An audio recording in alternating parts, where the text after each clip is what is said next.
Google Analytics 4 in 1 hour. And what are we going to discuss in this 1 hour? These series of chapters that you and I are going to spend some time with.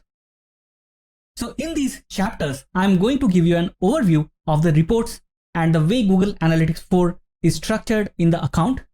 We are also going to discuss how the event looks like and a bit more about events. Okay. And on the way, on this entire journey, we are also going to talk about the difference between Universal Analytics, the version that was there with Google Analytics before, and the GA4 wherever it is applicable. And why is that important? Because as you know, Google has announced that Universal Analytics will be sunset by the next year, sometime in the mid of next year. So it's time that you and I should start learning Google Analytics 4 and then also probably understand how it is different from the Universal Analytics version. Okay, so let's get started. Alright guys, so first things first, we are going to use a demo account for Google Analytics 4. Okay, so let's go back to the screen and get access to the demo account. Now back in the screen, you will see that over here I am in a demo account known as GA4, Google Merchandise Store. Okay, and this is the home page of the account. Okay, how do you get it? So all you have to do is open another tab over here, type in Google Analytics 4 demo account, open the first link over here, scroll down, you'll see that Google Analytics 4 property, Google Merchandise Store. Let's click on that. And then you will get the access of this new account. Now this account has got real-time data coming from a website known as googlemerchandisestore.com. Okay, this is a website, e-commerce website running and run by Google, where users can buy different kinds of Google products. So you see the data which is from real-time users, and it has got a lot of significance actually, because we can use it to analyze our scenarios, right? Similarly, if you want to check, you have got a Universal Analytics account as well, showing similar kind of data. All right. So first time you open this layout over here, you'll see that I'm in the home tab. Similarly, there are some more tabs over here. The report tab contains different kind of reports out of the box available with Google Analytics 4, which is also available with Universal Analytics. So that's the section where you will find everything related to reports. Okay. Then you have got this Explore section. Explore section is for building customizable reports. All right. If you remember, in Universal Analytics, there was a custom report section. Similarly, over here, there is an Explore section, and this is really more advanced than Universal Analytics ever had. All right. So that's a definite advantage of moving to Google Analytics 4. We'll see more on that. And then there is this advertising section where you have got some reports related to the Google ads.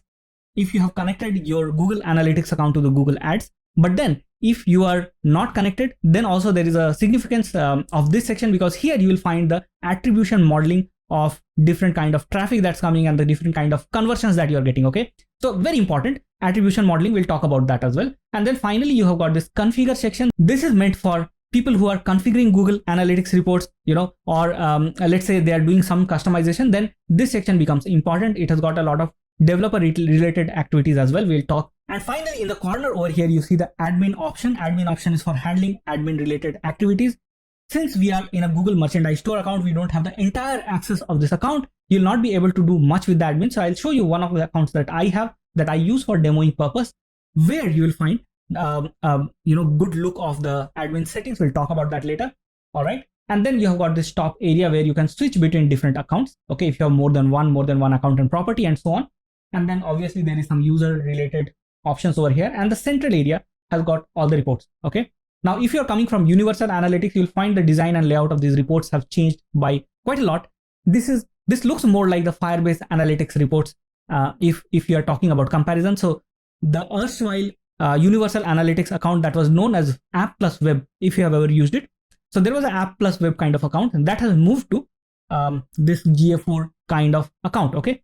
Although a lot of things have changed from there, but there is a resemblance between these two types of account that was there before and now. Now, one more important thing over here to notice, and this is probably one of the most important things why Google moved to this kind of a setup of GA4, because Google's Universal Analytics was meant for collecting data from only web pages, websites, and so on, and not for mobile applications. And this was a problem, because if somebody had to work with mobile applications, then they would have to go for Firebase Analytics and have another account where data was coming and do a lot of mix and match to make comparisons. Now with Google Analytics 4, you can have both the data collection from, maybe you have a mobile application on iOS, so you can collect data from iOS mobile application, you can collect data from your website and combine them together, and you can see the results over here. Okay, so that's the main benefit, and that's the most important reason why we are today working with Google Analytics 4. It also supports mobile based data collection. So if you are happy with the overview, let's move to the next part of going through these different sections. And first of all, we'll start looking at reports. Welcome back, guys, and I am going to go to the reports section over here. And now we are inside the reports section. Over here, you will see that there is a first option called reports snapshot. Okay, and then there is real time, so that form a group. And then there are some core reports over here included in the life cycle section. And then there is a user related section as well, which contains the user related reports. Now, if you're making a comparison with universal analytics over here, you will see that the report sizes look smaller, right? The length, the number of reports that came out of the box in universal analytics seem to be more than what you see over here. The reason being, a lot of these reports have gone into the customization or the explore section over here. Okay, this one. However, you can still do a lot with that, and you can do a lot more configuration than it was ever possible in universal analytics. And therefore, it makes more sense to go with this format of a setting. Okay, so let's start looking at it. The first section is report snapshot, in which you can see the entire health of your account in one quick go. Okay, so for example, you have got these users, which shows this chart over here, and how your users have progressed between different days, how they have arrived at your website, what is the volume of their arrival, right? That's what you can see. You can see a spike over here on April 6th. There are 8,597 users. While if I go back, you see that on Tuesday, 29th March, we have just 3,817 users, right? And instantly you have got some idea that something in April 6th has changed, which has led to this kind of a spike in the data. And therefore, it may be time for you to investigate. So that's how you start looking at the data, right? First things, every Google Analytics user would want to see is the traffic, and you see that over here. And this is the total users. You can actually change the tab and go to the new users. You can again change the tab and you can see something like an average engagement time. Now I'll talk about this term engagement in a bit. Okay. And then you have got the revenue. This is the data coming from the e-commerce website, because I told you this website is e-commerce, and you can see that the revenue earned by the website moves like this, right? $10,000 on certain day, it goes down to $8,000 and so on. So that's a quick snapshot. And all these boxes that you see, we will be calling these as cards. Okay, you will see very similar cards across different reports, and you will see different kinds of cards as well that you are seeing over here. For example, this is a last 30 minutes card, where you see that the data of top countries from where users are coming in the last 30 minutes, more like a real-time report, is showing up.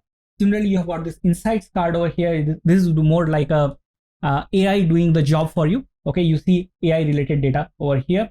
It is making some predictions, or it is seeing some trend that is being defined over here. Okay.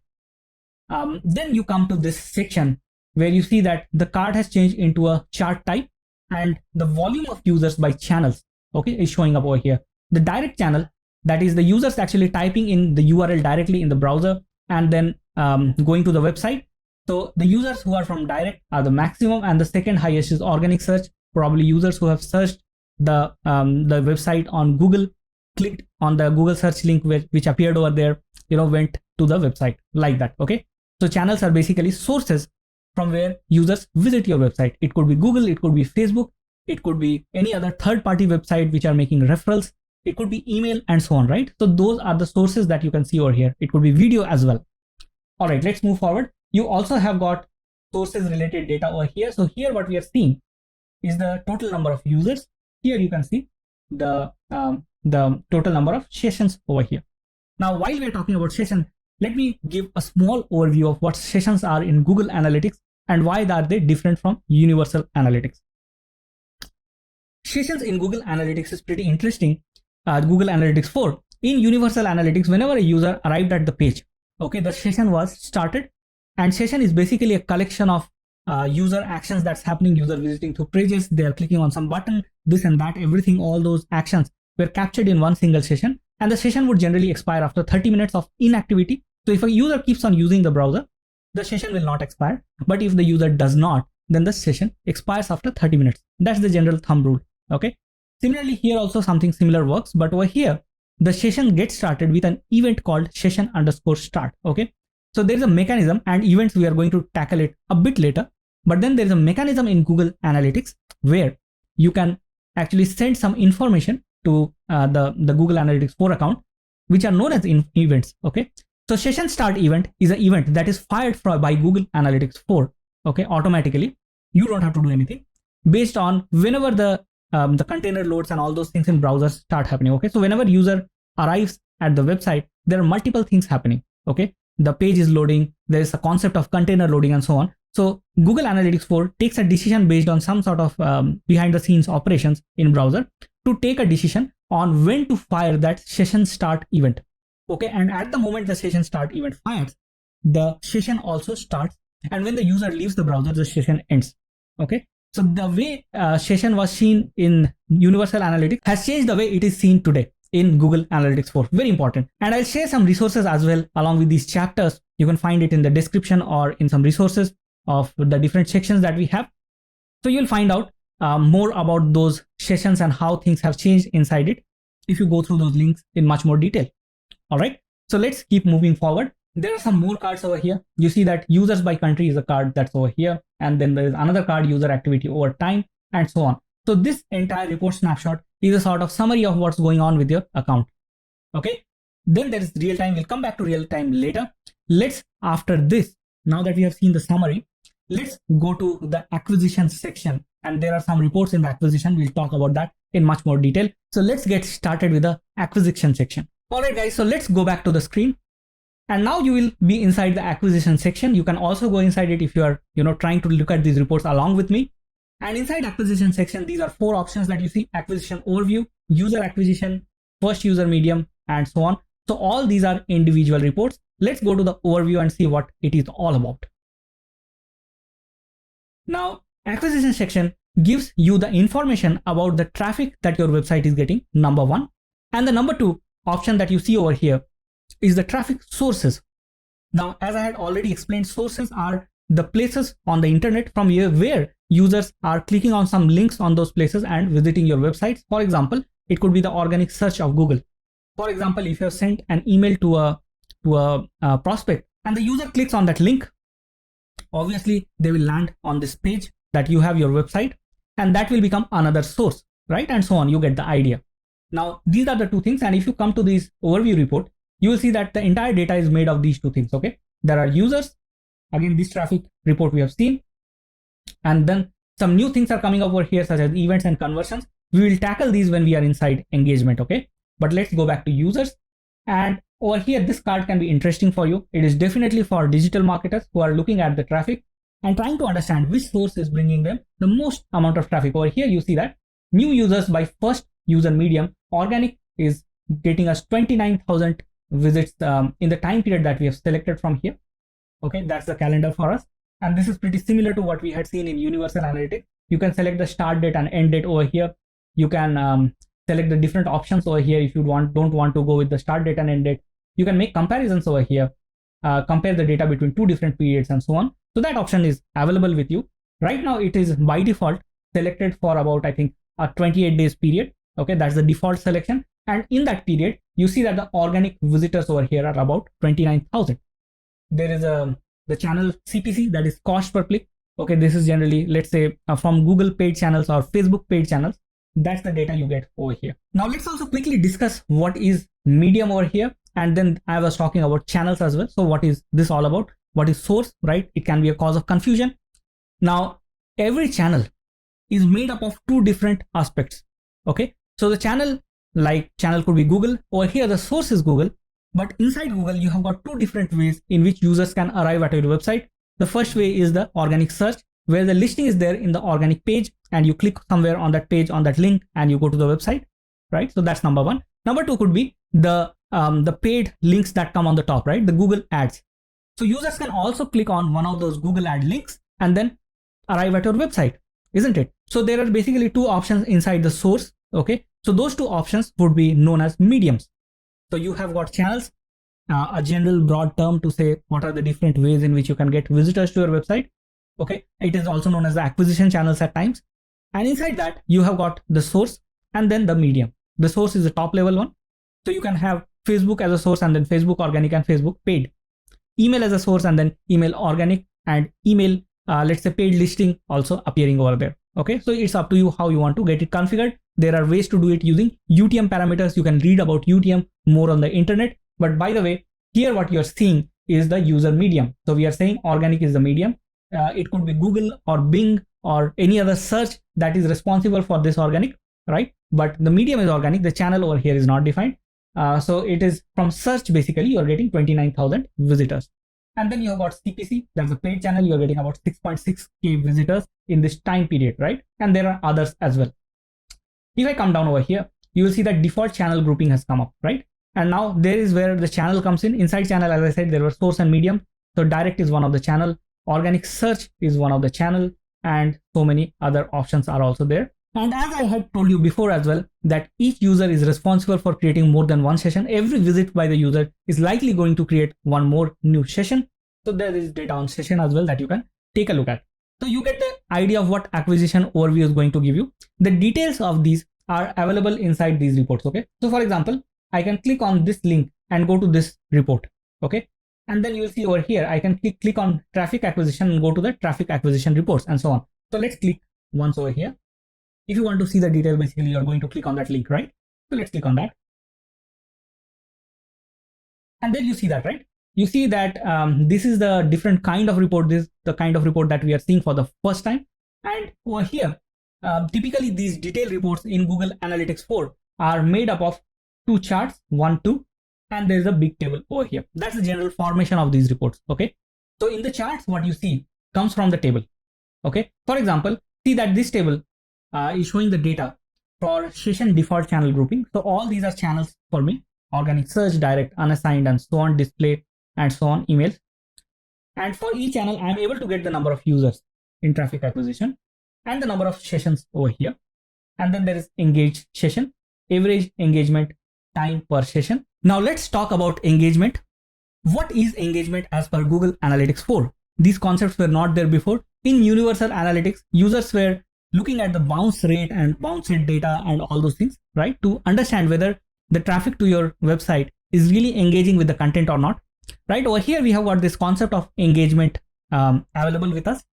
It means that for Google, if a user sticks on the website for more than 10 seconds or makes two or more page visits, or for mobile application screen visits, or if a user fires a conversion event, the user is known as engaged. Okay, so these are three parameters. You can change some of it in the admin section. I'll show you the place where you can do that when we are there, but then that's the idea.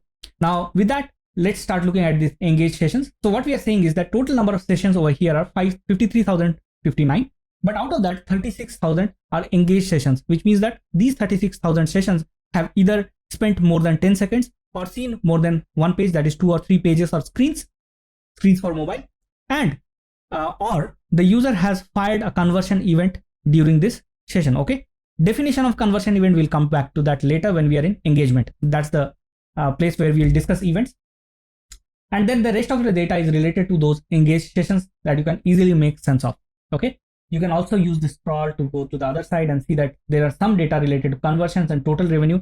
Total revenue is showing up over here because this website has implemented the enhanced e-commerce module that is known as the monetization reports in Google Analytics 4. Okay, in Universal Analytics, the same was known as enhanced e-commerce. Here it is known as monetization reports. And when we'll get there, we'll discuss total revenue.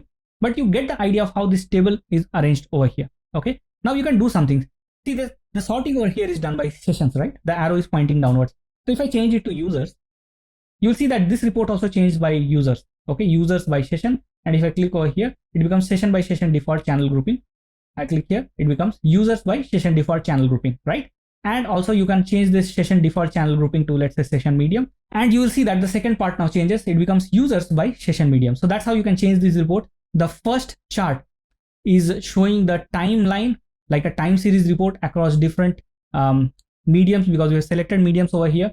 The second report gives a summed up bar graph related version of the same data, where it gives a summed up report, right? You see that in the entire period, it's showing how much has come from none, how much has come from organic, the traffic, and so on. You get the idea. Let's go back to the user acquisition.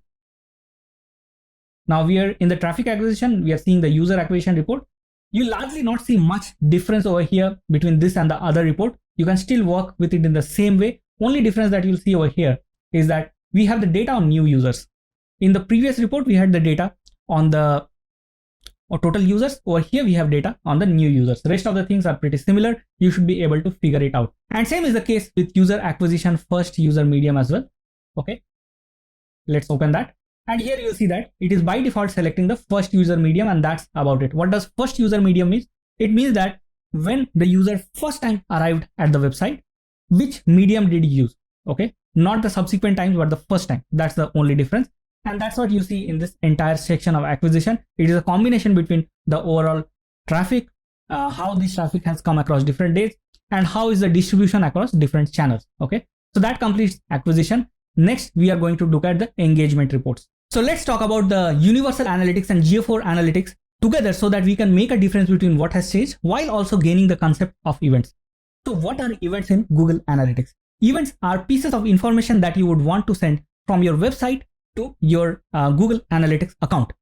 Okay, and how do you send that event? For example, a user clicks on a button on the website, right? And you want to find out how many times these buttons are getting clicked on the website so that you can take a decision on some buttons need to be removed or need to be kept, right? A very simple situation, but you have to know how many times these buttons are getting clicked to make that decision.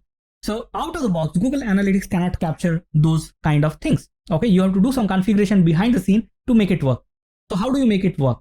Now you send events on those actions. So if a button is clicked, you can send an information packet to Google Analytics saying that, okay, this button click has happened, please capture this event. And Google Analytics increments some counters over there. So every time the button got clicked, the information gets sent. The Google Analytics account increments the counter. And at the end of the day, you're able to see that, okay, on this button, there were 10 clicks that have happened and so on, right? It's simple. So that's the purpose of events. In Google Analytics, Universal Analytics, the events had a name. Okay, so you can send a name such as the header button clicked, or let's say a form button clicked, right? Or some menu item clicked. That's the kind of name you can use with events. It can be any name of your choice as far as you are able to read it and understand that which particular action is being talked about. You can give that name. So you've got a name over here. In GA4 also you have to provide a name to that event. Okay, so far everything is pretty similar. But what happened is that along with the name of that button, you would also want to send some additional information. For example, let's say you want to send the name of the button.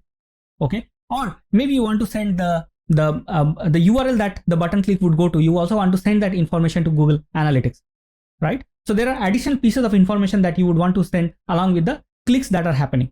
So how do you do that? That's where the differences start coming in. In Universal Analytics, there were 4 pieces of information that you could send, okay? And that was more in the form of a hierarchical option. So the 4 pieces of information was category, action, label, value. So how did that work? If you have to send information that a video got played, you could say that category is video. Okay, this is the information that you can send along with the name of the event. You could have sent action such as, let's say, played. You could send label information such as the name of the video, and the value also as something such as, let's say, if there is a monetary value related to the playing of the video, such as $2 or something like that, you can send that information, right? So this was the data format that was used before. Now this is not how you send it in Google Analytics 4. Google Analytics 4 has become much simpler, but also very powerful along with that. Now with this name, you can send event parameters. Okay, so you can say that click URL. Okay, and then give the value of the click URL over here. This is the name, this is the value. Then you can say button name,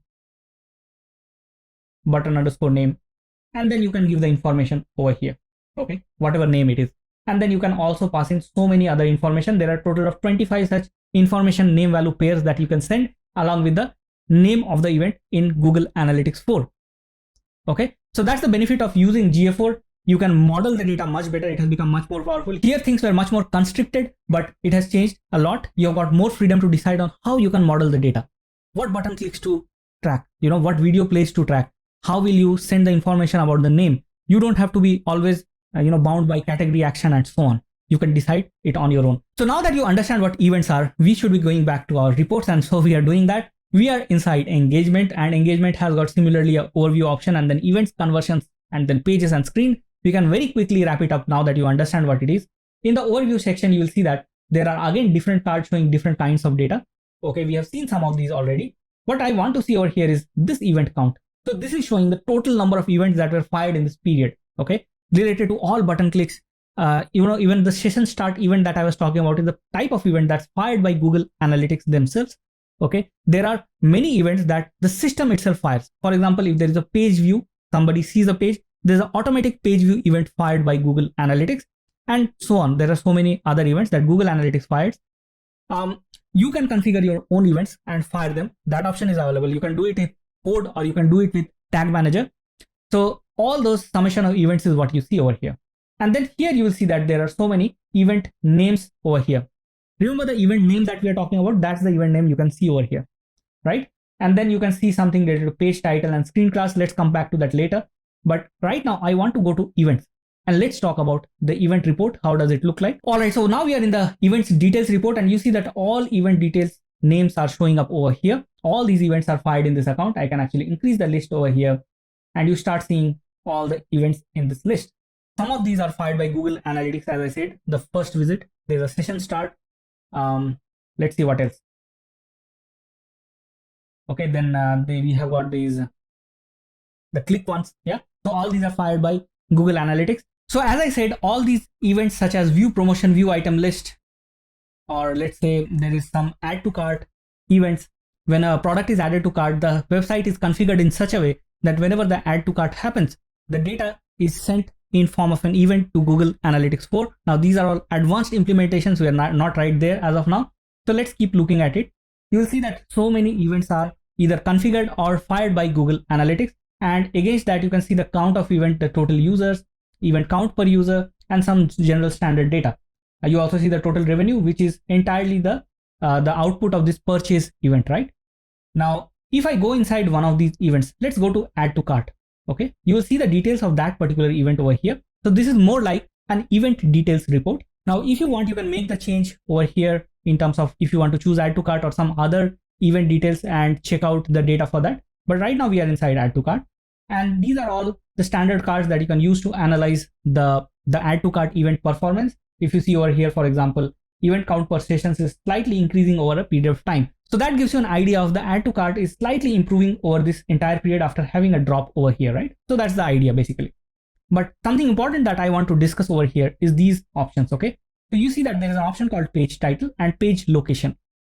And inside that you'll see it's called custom parameters. All the page titles where users have done add to cart event, okay? These are pages where users have fired the add to cart event.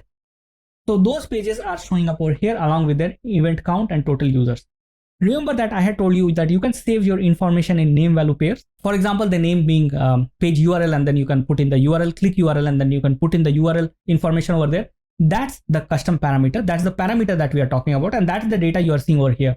So over here, this particular event was configured with this page title as the key, the name value pairs name or the key, whatever you want to call it. And along with that, the data was sent. And this is the information data. So the first data is this page title, which has got event count as 799, which means that 799 times the add to cart was fired where the page was this one. Okay, and this information was passed along with the event packet that we are talking about in name value pairs, and therefore you are able to see the data over here. Similarly, you are able to see the data over here as well, and more page information is what you can see over here, right? You get the idea. So many events were configured along with so many parameters, and these parameter data you can see over here. There's one small configuration that you want to do before you see it over here. We'll talk about that a bit later. Okay, but you get the idea. Now, along with this, you have got this option of conversions. Now, what are conversions? If you're coming from Universal Analytics, conversions are again a type of events that you may want to, or some goals that you may want to configure as important goals. Something similar is happening over here, but the definition is much more simplified. What conversion means is if there are some special events that are like the most important event in your business or in your activity that you're performing on your website, you can mark them as conversions, right? And that becomes like very important events that you want to track separately. For example, begin checkout has been marked as conversion, which means that if a user is beginning a checkout and we fire an event on that checkout step, this is very important because it gives me an idea of how many users that are coming to the website are leading up to, up to the doorway of purchase. right? And then there is purchase. Obviously, purchase is the most important part for an e-commerce website, which tells that, well, how many transactions have happened, how much revenue we have earned. That kind of information can come from purchase events. And that is basically an entire lifeblood of a e-commerce website. So that makes sense. First visit by default is marked as a conversion. This gives an idea of when the users first visited, they fire an event called first visit. Okay, so that's also marked as conversions. And the last option in this entire engagement section is that of pages and screens. In this report, you are able to see the pages versus how many views those pages have got in the website, which page is the most popular, which is not so much popular, which page has got more engagement, which page has got more users, which page has got more new users, and so on. You get the idea, right? And it also includes the data of screens if you are having a mobile application as well. So in that case, you can see the data of mobile application screens as well. Which screen, like if you have a game application and there are multiple levels in that, so which level the users have viewed more, which they have not viewed so much, and so on, right? So that listing comes up over here. I hope you get the idea. So with that, I think we have discussed enough about the engagement section, quite a lot. It's time we move to the monetization reports. Welcome back, guys, and we are going to now take a look at what are monetization reports. And before we jump into the reports, let me give you some background to it. If you are coming from a universal analytics background, if you're a user over there, then you must have seen a module called enhanced e-commerce. So monetization reports is a substitute to enhanced e-commerce. In enhanced e-commerce, there was a certain way of capturing data for e-commerce websites. Similarly, the monetization reports have a certain way of capturing data from the e-commerce website. Now, typically in an e-commerce website, you will see that there is a flow to the process in the website, which is pretty generic across any e-commerce website that you can check. For example, a user starts with seeing a listing of products, right? Consider you are visiting Amazon, and in Amazon, you start searching for something. Okay, you see on your search there are a list of products. Then in the next step, you select one of those products, you check out the product details, and if you like it, then you move forward and then add the products to the cart. And then you go to the cart and then check out, and some payment settings are there and some shipping details you have to give. And then finally you see an order placed page where you see the details of your orders and when it's going to be delivered and so on and so forth, right? So exactly like that, monetization reports has got a flow where you can capture data from the user flow and display it in an aggregated format, in an intelligent format to the marketing team, and the marketing team from there on can make certain decisions based on that data. Now, it's possible that users drop from a certain point in the funnel. That's also fine. So you'll be also able to see that how the funnel is moving across different stages from the item list, and then checking out the item products, and then how many of them have done add to cart and so on, right? So that's the entire purpose of monetization reports. Along with that, it also captures the revenue. Okay. So now that we know that, let's go back to the website and we check out the reports over here. We have got this overview. All right. In the overview, you'll see that everything is related to e-commerce, and there is some total ad revenue, total purchases, first time purchases, and so on. Okay. It's very similar to the other reports that we have seen in terms of the cards. Okay. And if you see this card, this is an important one actually. You see e-commerce purchases by item name. Very important, right? Your e-commerce website may have multiple products. So you can actually go ahead and check out which product is selling more, and some more details are available if you go inside. So I'll go inside view items and check out what's going on over there. So you see that the report has loaded. It looks very similar to all those details reports that we have seen. Although over here, the data starts changing. You see the item name is listed over here, and how many times this item has been viewed versus how many times it has been added to the cart. Cart to view rate, e-commerce purchases, purchase to whatever, rates, and so on. So all that data is there. You can also see how much revenue each product has made. So if you want to see which product has been viewed the most, you can click over here and it will sort it by the highest viewed products. If you want to see which product has gotten more revenue for you, you can obviously sort it by item revenue, and then you can look at it over here. All right. Similarly, you've got some other reports to check out the app-based purchases, and then publisher ads and so on. Okay. But mostly users will be using this particular report and some of the details reports, right? Now, when you consider monetization reports, let me give you two important things that you must know over here. First of all, it is not available out of the box. Somebody has to implement the e-commerce data collection. So if I go to a website, this dummy website that I have, it's a mock-up of an e-commerce website. You see that I may be able to add a product over here. I'm seeing a list of products. I can go and click on this shirt, t-shirt, and check out the details and then add it to the cart. So on all of these user actions, you have to actually capture the data from there. And there is a process, there is a mechanism in which you can send the data using a concept that is called as data layer. Now, this is a very complicated process. It cannot be covered in short way. Okay, so you can check out some of the courses that I have for you to figure this out, especially my course on advanced Google Analytics 4. So let's go back to the reports. And the second point that I wanted to mention over here is that it is not necessary for e-commerce implementation to work only with e-commerce website. You can make it work with SaaS websites where you are selling products online. You can make it work with a website where you are looking for meetings with your prospects, right? It's possible to do it in all those ways. And in my courses, I actually go through all these points in one course or the other, depending on which part of marketing side or development side you are interested in. Okay, so let's close monetization reports over here. And now we will move to the retention reports. And back to the screen, guys, and I'm inside the retention reports, and let me give you a quick overview of what retention reports are. If you have used Universal Analytics, there was an experimental report over there known as cohort analysis. It is very similar to that report, and specifically this one, the user retention report. You'll see that it is looking resembling like cohort analysis. Let me explain what this is for all those who do not know these kind of Universal Analytics reports. Now, cohort analysis or retention report actually give you an idea about how frequently your users are returning to the website. So let's say you went to a website on day 0. Did you again return on day 1?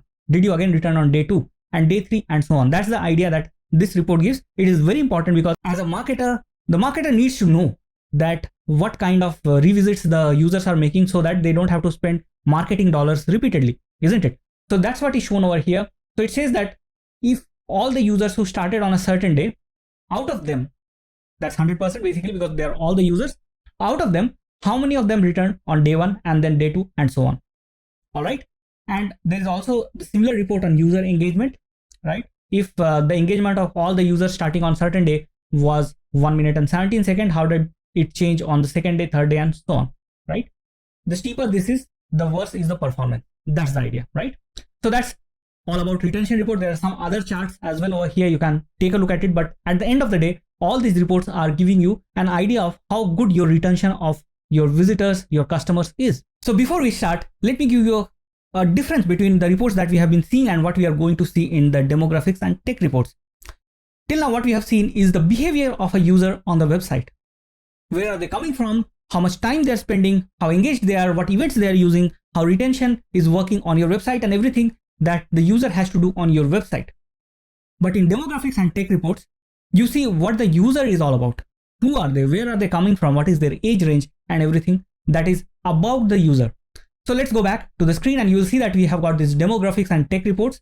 Now, if you're coming from Universal Analytics, we had that audience section. If you remember, where over there, we had some reports which used to talk about the users' age, the gender of the users, and so many other details of the users. These are the same things in the demographic reports. If I go to the details reports, we can get started over there. Here you'll see, based on the country, where are users coming from, right? So users are coming from United States, China, India, United Kingdom, Canada, and so on, right? And we can also see all the other data about those users. For example, I can say that the users from United States are more engaged, having more engaged sessions per users compared to maybe China, right? So that kind of conclusion you can draw and you can make some marketing decisions based on that. Again, you have got some charts on the top. You can take a look at that. You can change this country to select, let's say, city. Then you have the data based on the granular level of city, right? You can see that there are users who we don't know where they're coming from. Maybe they're not sharing their information on the browser or something like that. You've got users from London, New York, Frankfurt, and so on. You get the idea, right? So you are now learning about the demographics of the user. That means what the user is all about, not the website related data. Similarly, in the tech reports, you will be able to see the device that they're using and what this device is all about. Let's go there.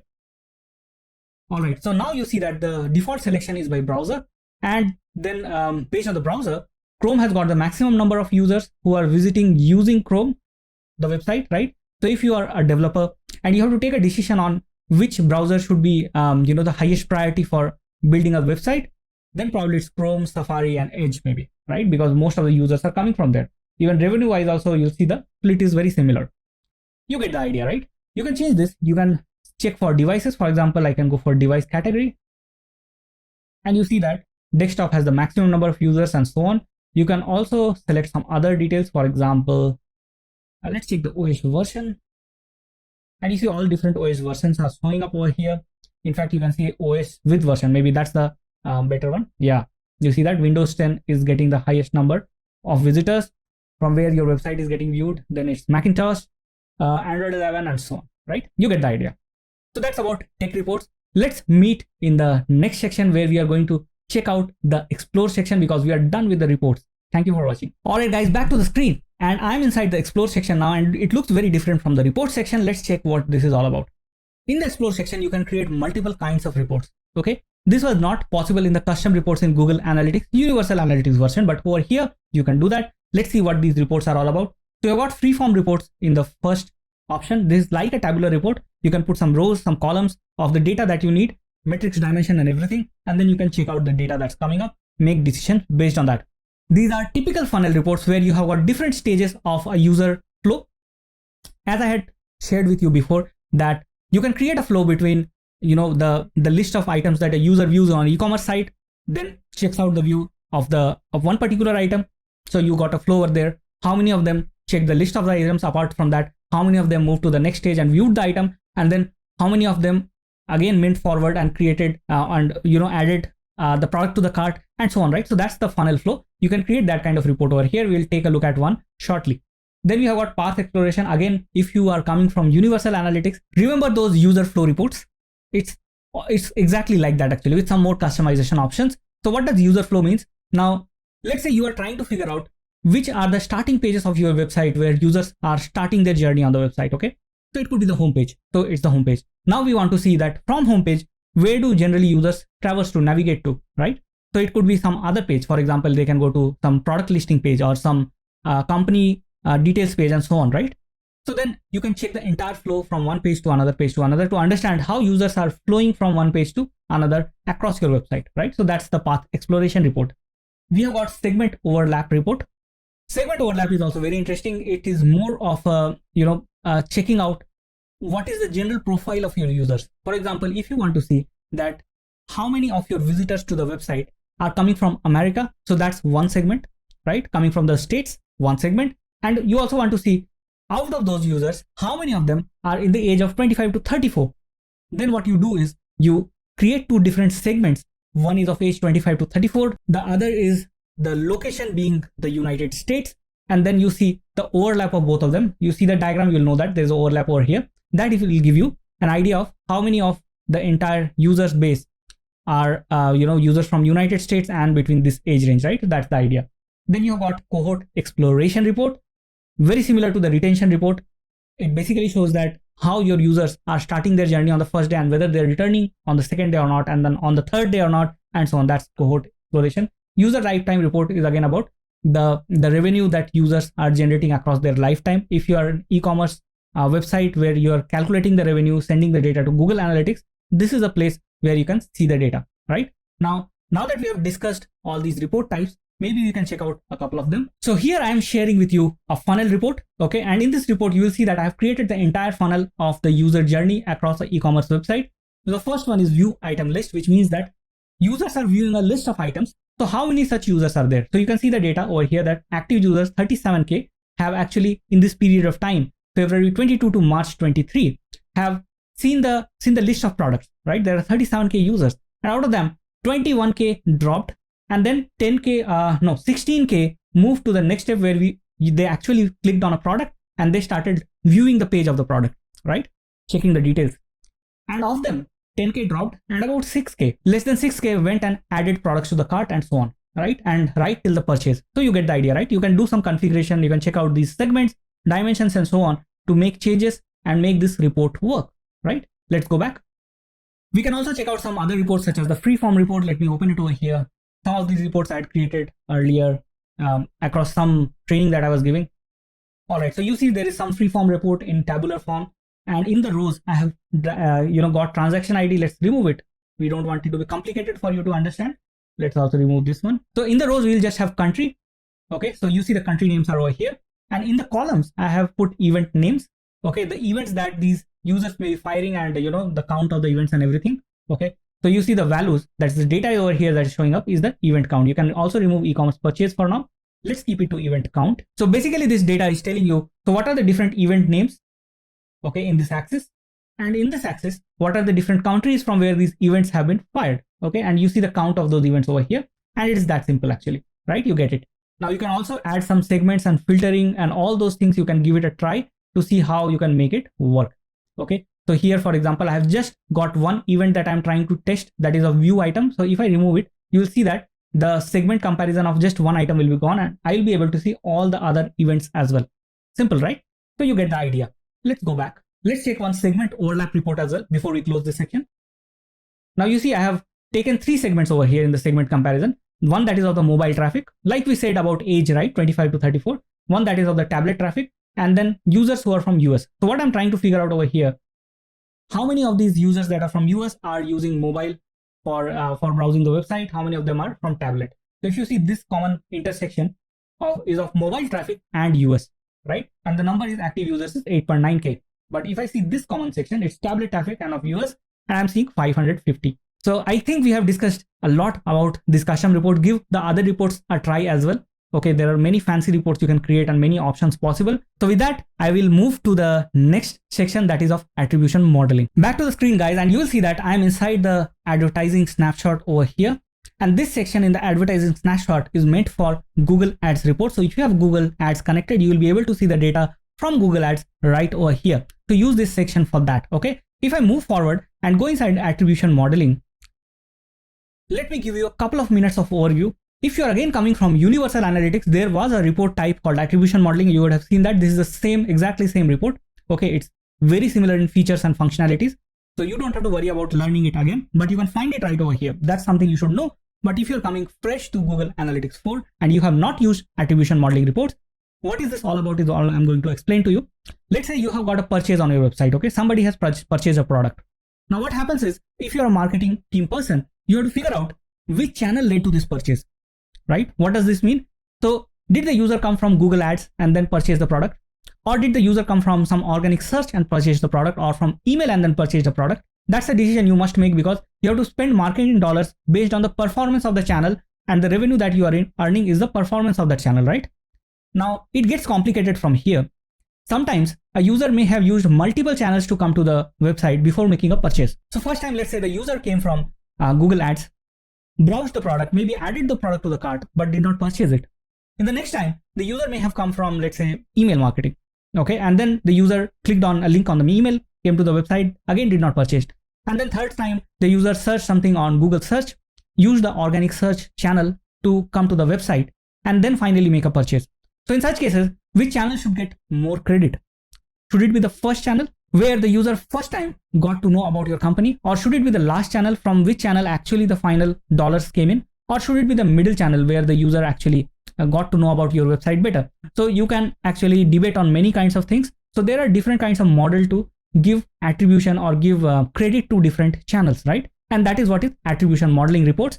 So if I go back to the screen now, and you will see over here that we have got these default channel groupings. Okay, and then based on the kind of attribution, you can make a comparison in those 2 rows. For example, if I click over here, you will see that there are different models. In the last click model, you are giving attribution to the last click. Okay, which means in our current example case, we will be giving complete dollar value earned to the last channel, that is organic search.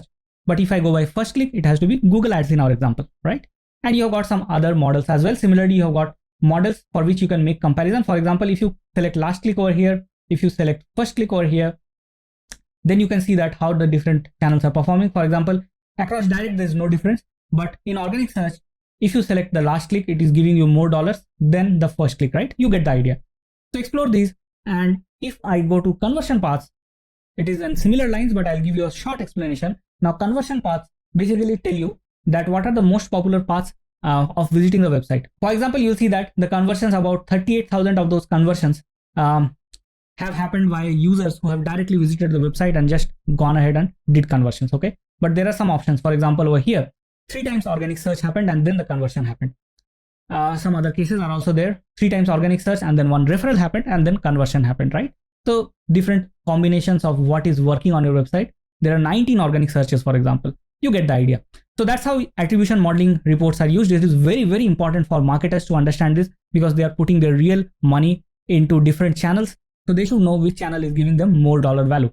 Okay. there's also a data-driven type of calculating the attribution, the credit to the channels that Google takes care of basically using some AI and some mechanism to give different channel credit on your website. Okay, so with that, I think we have discussed enough about the attribution modeling. Let's go ahead and discuss the configuration section, the configure section. Back to the screen, guys, and I'm inside the configure section, and you will see over here a lot of options are available. So what are these options? Let's talk about that. Now, back to the screen, guys, and I'm inside the configure section, and you will see over here a lot of options are available. So what are these options? Let's talk about that. Now, this will be useful mostly for users who are of a developer background, of users who are ready to configure items on Google Analytics, maybe change a few things that are coming out of the box and all those things, right? So the first option, that is of events, is basically the same event table that we had seen inside the event reports, but here you will not see much of data, but here there are some configuration options. For example, you can choose to mark some of these events as conversions over here. Okay, this is how you make the settings change. Okay, and if you do not want to use some of these events anymore from here on, you can actually mark it as NPA, okay, non-performing asset. Now, if you mark it NPA, it will not be shown in your data and you will not get the data for that event. So if you don't think that is useful, just change it over here. All right. Then you have got an option to modify and create event. Now, you can't really create or modify event over here. You have to do it via your code or the tag manager, right? So that's how it works basically. But then what you can do is whatever incoming events are there, now developers sometimes choose to have some names of that event that are pretty cryptic for normal users who want to read it. For example, if you see there is a name called begin_checkout. Now for a marketer who is trying to understand a report, these underscore options or all small letter options may not work. So what you can do is you can go and create an event over here, or let's say modify an event. And whenever the event name is begin_checkout, you can choose to change that event name to something else. Okay. So I can go and create over here. You can give some modification name and then event name equal to, you can say begin_checkout. Okay. And then parameters, you can say I want to modify the event name and make it begin checkout. Okay. Or something like, or just checkout maybe. Okay. Or whatever you want to create it. And whatever event is coming from the other side, the configured event will now change to a more user readable format. You get the idea. You can make quite a few changes over here, but you can't really create an event over here. You have to create it either inside your code using the Google Analytics API, or you can create it from the tag manager, right? That's the idea. So events, conversions, you are well aware of that. You can do some settings change over here in conversions, switch it on or off. That's the benefit. Or you can also create a new conversion event. Again, this you will give a name, but then you have to do the configuration somewhere else. Okay. We can come to audiences now. Very important module is audiences. So audiences is basically creating a sort of segment. Okay. Segment is a group of users with a certain characteristic. For example, you can say that I am trying to understand a segment of users where the common characteristic of the users is that they are using an Android device. Okay, so you can go ahead and create a segment in your reports, or you can also create something permanent like this by clicking on new audience, create a custom audience. Okay, and then you provide the conditions over here. Okay, so I can say events, and then let's say I want to see all the users who have at least once added a product to the cart, right? Then you can give the name of the audience. Let's give it add to cart. Save it, and you have something add to cart over here.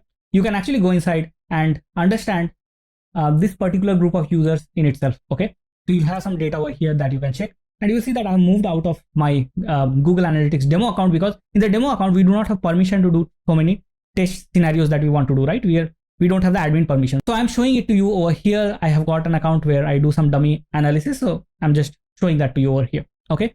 Next, we can go to custom definitions. Again, if you're coming from the universal analytics background, remember the custom definitions as metrics and dimensions. The custom metrics and dimensions, there's something very similar you can do over here, but then there's a difference. Let's take it in a general way. Custom definitions and custom metrics in Google Analytics 4 are used to capture the event parameters that you will be sending with your event. We have discussed all these event parameters when we were discussing events, you remember that. So just sending the event parameters to Google Analytics account is not enough. You have to actually configure them using some custom definitions. For example, if I open this button name over here, click on edit. Okay, you will see that I have selected an event parameter that goes by the name of button_name. Remember the key and value pair that I was talking about? So the button_name is the key, and against this, whichever button gets clicked on this website will return the value of the name of the button, okay, basically the click text of that button, and set it up. And since I'm creating this event parameter on this side, I've given the dimension as button_name and the parameter itself is button_name. Therefore, I'll be able to see this data inside the event where this event is carrying this dimension name. And finally, we have got debug view. This is completely for developers. So if you are doing some configuration and let's say you have fired an event from the tag manager side, obviously we have not gone into tag manager, but I'm giving this example assuming that you know what tag manager is, because if you don't, then debug view is of no use to you. It is purely for developers actually. So let's say you have fired some event from tag manager side and you want to see that whether that event is getting captured in Google Analytics in real time or not. Okay, so you can see that inside here. Okay, so you put tag manager in the preview mode. You come here, you see that the event over there which was fired in the preview mode, the data is there, but whether it's coming to Google Analytics account or not, you can see inside debug view mode. Okay, and if you want to see an example of debug view mode, how it looks like, we'll go to the demo account and that's how it looks like. There are no events that are being fired from this particular user on Xiaomi mobile, but then if they are, you will be able to see the event name, the page views and so on, right? You get the idea. So with that, I think we have discussed enough about the configure section. Let's quickly go and jump into the admin section. What options over there are available to you. So let's go to the admin section. Back to the screen guys, and we are inside the admin section over here, and I'm not using the demo account because the admin permissions are not available over here. So I cannot show you many things that I can show you. Okay, so let's first of all cover one or two very important things over here.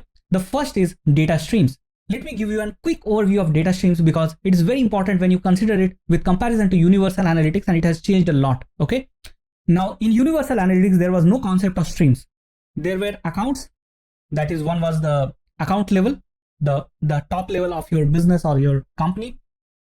Inside there, you could create multiple properties. Each property could be pointing to one website and so on. And then there was an option for views as well. So for each property, you could create multiple views. In each of these views, you can see different kind of things. For example, you can have a test view where you can see the data from a test account where you're testing the website. You can have a view for filtered data. You could have views for the master data and so on. That was how it worked then. But over here, you have to create multiple properties. And in each property, you have got this option for data streams. Streams belong to one particular asset or property that you want to get the data from. Okay, so it could be a website. It could be a mobile application with iOS OS. It could be a mobile application with Android OS. So if you go and try to create a stream, you get these three options. Okay, so you see that I've created multiple streams, and from each stream, the data goes directly inside the account and gets merged with all the streams. Okay, so you see a one unified data center with a lot of data right over there, right? So let's see one of these streams. So I'll see this website stream over here. I'll open it. And inside that, first of all, you get this measurement ID. This is ID that uniquely identifies your stream, right? Just like you had that property tracking ID inside Universal Analytics, you have an ID over here. This ID will only identify your website and no other website. That's the uniqueness about this ID. And this will come in handy inside your code and everything else. So for example, if you are installing your Google Analytics account, okay, you use this particular piece of code, you copy it across all the pages of your website. That's the deal, right? If you are from Universal Analytics, you already know that you have to copy this piece of code in all the pages of your website. But if you're coming new, let me tell you, this is how you do it. So I can just copy this code over here, or you can click on copy over here, go to your website. This is my website code. Okay, and this is made on WordPress. So WordPress has got a header file, and this header file is what is showing up, this header.php. So this header file, as I said, is present in all the pages of your WordPress website. Okay, so if I have to get my tag installed, the tracking code installed in all the pages of my website, I can go to this file, I can find the head section, and then I can just paste it over here. All right, so once I paste it over here, and that's all, your Google Analytics to the website connection will be made using this, right?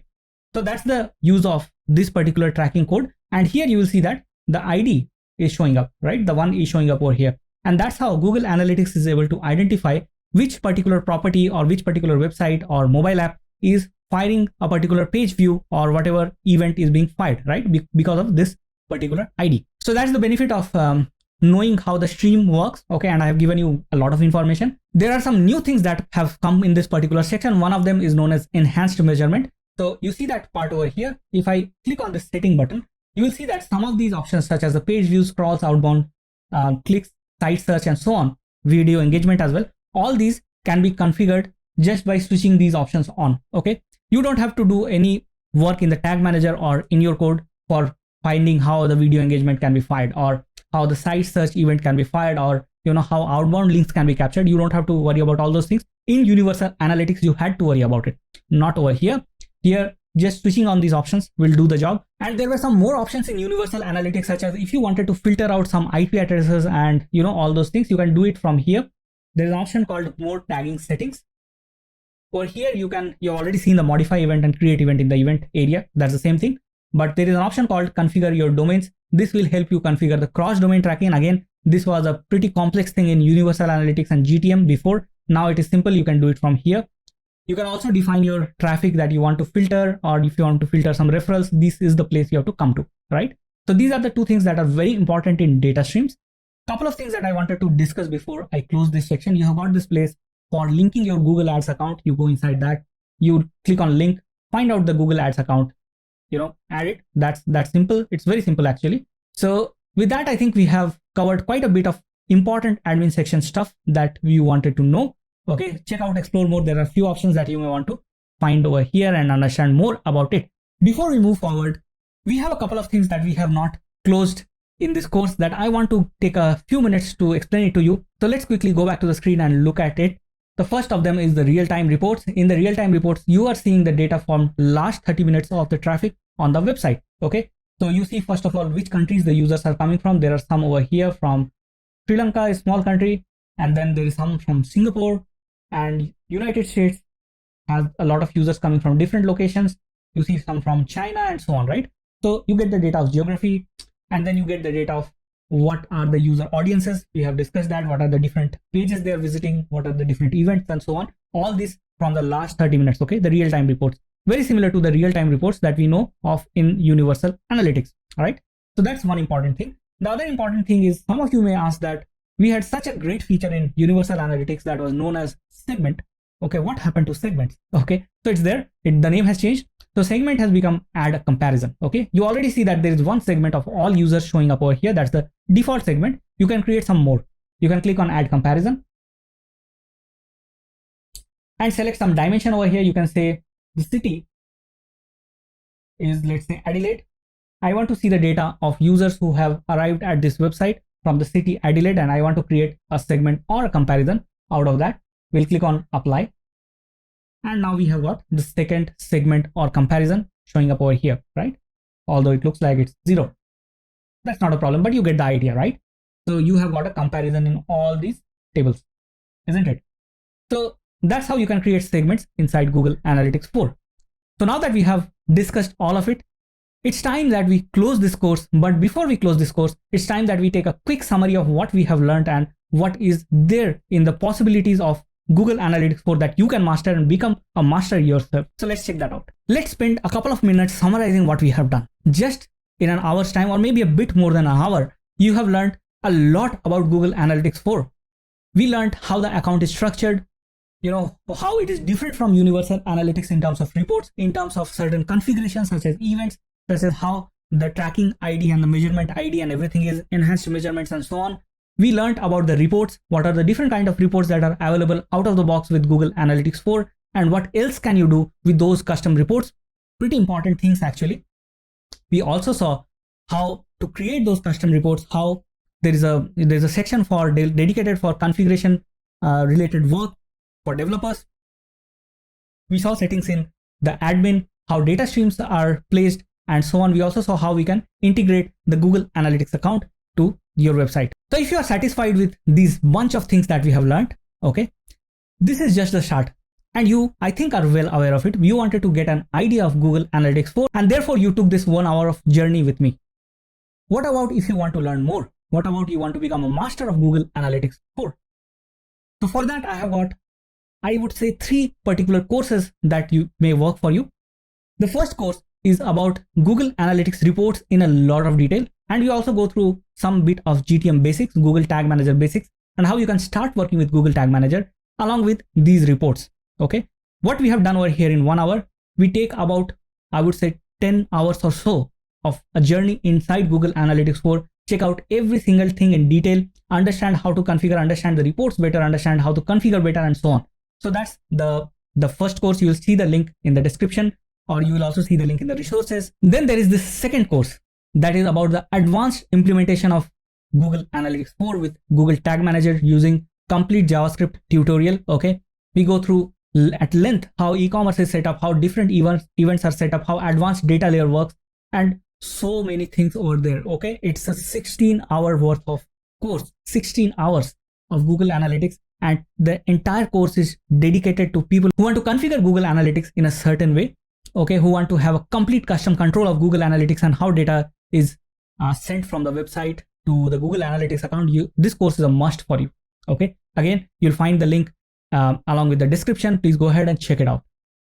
And then there is a third course that will get you started with Google Analytics 4 for mobile applications. Okay, as I have already told you, Google Analytics 4 comes with multiple kinds of stream.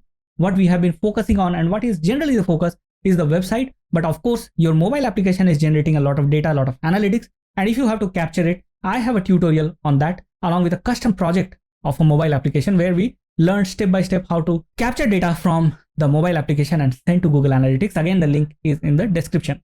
Now, pick a topic that you want to start with. If you want to start with after some time, then you can come back and check out the links. It's up to you. But these courses will make you a complete expert in Google Analytics 4. That's my promise to you. So with that, I'll close this particular course and probably we'll meet in some other course in some other time. Take care and thank you for spending time with me.